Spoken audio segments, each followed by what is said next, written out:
هذا البرنامج برعاية المدار الجديد.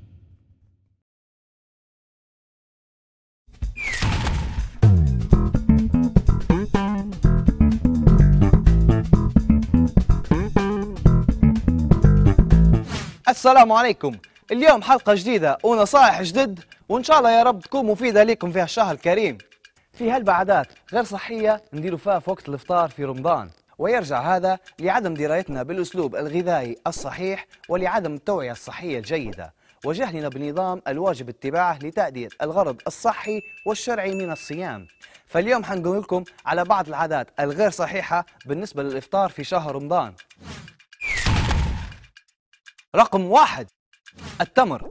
بدل ما نبدو بالشربة كمقبلات نبدو بالتمر، لأنه عنصر غذائي متكامل خاصة للصائم. فالتمر يحتوي على نسبة كبيرة من الحديد والفوسفور وسكر الفركتوز والجلوكوز، وأيضا على نسبة كبيرة من الفيتامينات الذي يحتاجها الجسم بعد يوم طويل وشاق من الصوم. رقم 2: الشاهي.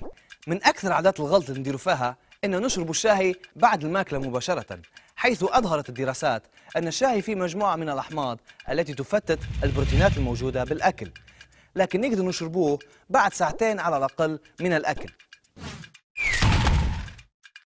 رقم 3: التدخين. سبسي واحد يعادل تدخين 10 سباسي، ولأن الجسم في هذا الوقت يمتص بشكل أكبر، وبالتالي تزيد الخطورة على صحتك. رقم 4: الفواكه. أكل الفواكه مباشرة بعد الإفطار يسبب في انتفاخ المعدة وعدم استفادة الجسم من السكريات الموجودة فيه، فبالتالي ننصحكم بأكل الفواكه بعد ساعة أو ساعتين من الإفطار على الأقل. وإن شاء الله اليوم نكون أفدتكم ورمضانكم كريم.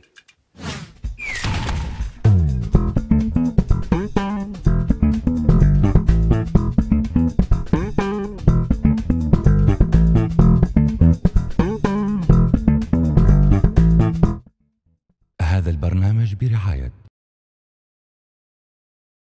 المدار الجديد.